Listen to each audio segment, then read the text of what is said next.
you say that has been the most defining moment of your career? So, career? I don't have a career. I have a mission. As a baby, I got to go around with my parents. Children absorb what they see and hear. It just reinforces how important childhood is, and just, you know, in the years of playing from 5 years old until I went off to college, you know, it internalized itself in me. And so when people say, why do you do what you do? I say, I do exactly what my parents do. I just do it on a different scale. But the values are the same. The struggles are in many ways the same. So I'm very glad for my childhood, which dictates what I do as adults.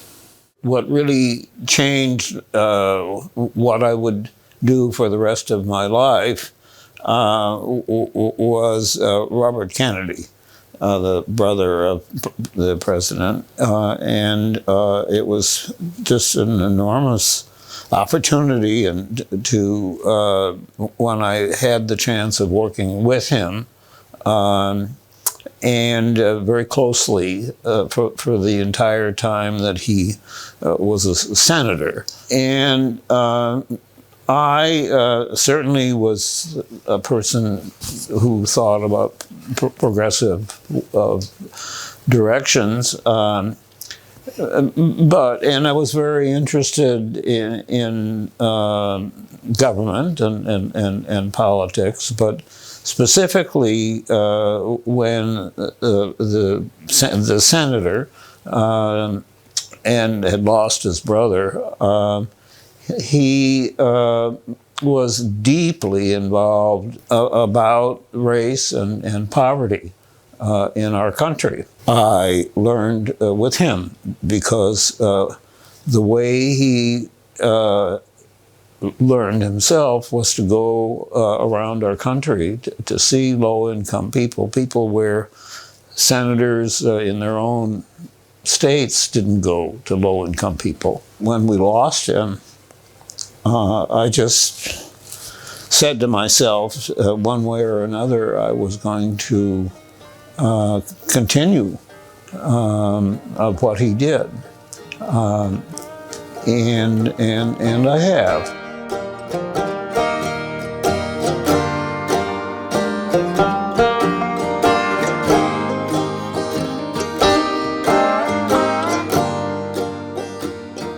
So how exactly did you meet? Do you want to start? Should I start? Oh, you should start. Your boss. Well, Marian was the attorney in Mississippi. She was the first black woman in that state. We had 4 black men who got into the bar, 3 of whom had never gone to law school, and the 4th, who had gone to law school, wouldn't take civil rights cases. Marian wanted us to come to Mississippi for Head Start, which was a national program, but there was an enormous problem in Mississippi. Marian was the lawyer for them. We went out to the Delta to see the people. And of course, and Marian organized that. We met people who had no hope and said so. And we saw the children and bloated bellies, to lack of food. Senator the very next day went to the Secretary of Agriculture and said, you have to get food down there because this is going on, and people had no income. They were trying to run people out of Mississippi. Just get them out of here. Yeah. Black people. The Secretary of Agriculture said, Bob, to Kennedy, there's no one in America who doesn't have any income. Wow. And so Kennedy said, well, I met them, and I'll send Έντελμαν here, go back down and show them. You could get stamps, food stamps they were called, but you had to pay for them, even if you had no money. $2. That was like a $2 million request. $2 a person. People had nothing. Said, well, if you find that, I will change it.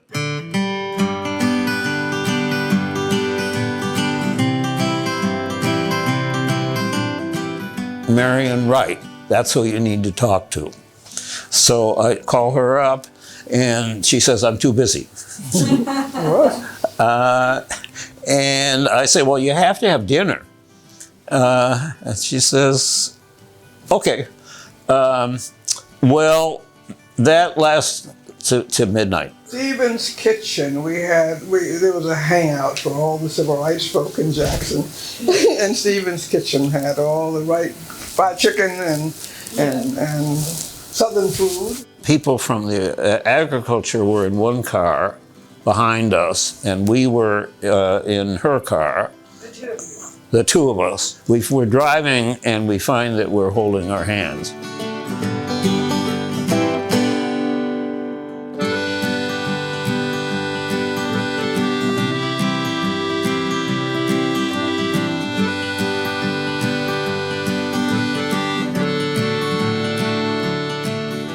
Kennedy liked Marian. I liked him. I didn't like him until I got to know him better. But she had come up to Washington to see me at that point before she moved up, and I mentioned that to Kennedy, and he said, well, why don't we have lunch? And so we went to their home, and Kennedy said, what are you doing next, or something like that. Anyway, she said, I'm seeing Dr. King the next day, and he's trying to figure out what to do.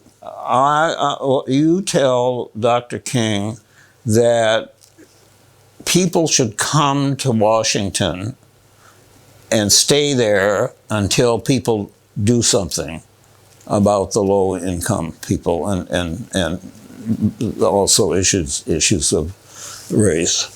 And so Marian takes that down the next day, this meeting that she's going to anyway, and you know, Sal, what happens then? No, I mean, I just told Martin, what the conditions were and what Robert Kennedy had seen and said that he should do, and his eyes lit up because it's always very difficult to know how you can have maximum impact, and things are hard in Washington back in that period. He said, bring the poor people to Washington, and we did. And it was called? The Poor People's Campaign.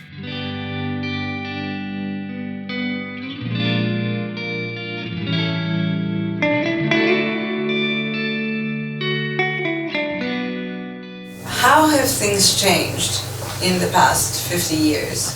Well, we've got a lot of laws on the books we didn't have on the books. We have handicapped children can now have a right to go to school if they're mentally or physically or emotionally disabled. That direct attention to the child and to the family is very important. You have to see it and you have to experience it, because you don't believe it. You think you're still living in the United States if you don't really get out in the field and see people where they are and knock on doors and see the misery and the joblessness and the hopelessness.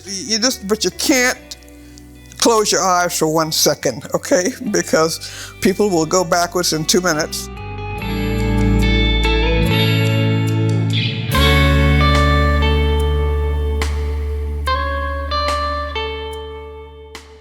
Do you think that the Trump presidency made racism worse in the country? We had a black president who's a good man, cautiously good man, and then comes this man. Our country is just 50-50. It's huge. And it's gotten worse because of him, Trump. So we're in a terrible position in the United States now. Terrible. But we need to stop whining about it and figure out how we're going to organize a resistance.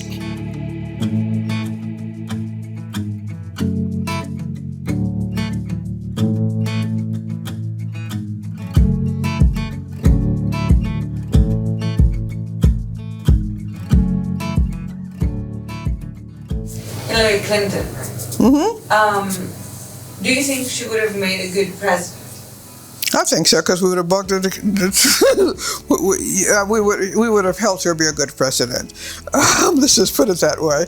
And her instincts were initially decent, but politics is politics, and there are no friends in politics permanently. It's always required, whether it's your friends, and whether it's and they're trying to do the right thing, but you got to hold them accountable because they're hearing from all kinds of people, and they want to stay in power. And so we have to be loud.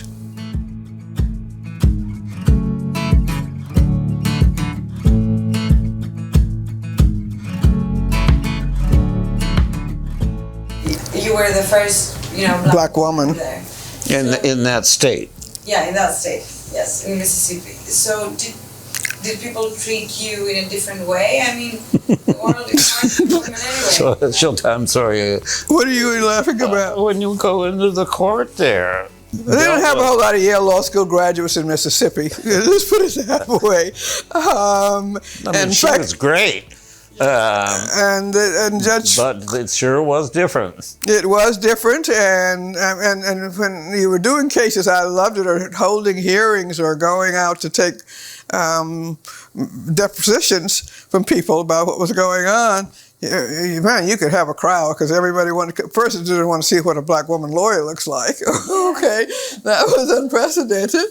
They were not used to a woman lawyer. Okay, period. Period. I ignored them. I said what I wanted to say the way I wanted to say it.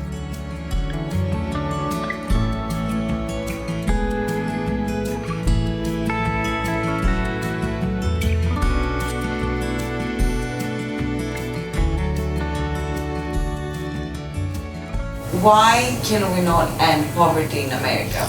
Well, I ask that question every day, and I think maybe we haven't been mad enough, haven't organized enough. There should be no poor children in this country. Race is still a major factor in our country. And, yes. And people who are low income disproportionately are people of color. African American, Latino, and Native American, others. So it's connected. What's the secret for a long-lasting and happy marriage like your own? All right, I want to hear what you got to say here. Be careful. She's a terrific woman. And he's a pretty terrific husband and man. And we have a lot in common. I mean, we agree on an awful lot of politics and a lot of policy. And we have great children. We have great children and great grandchildren.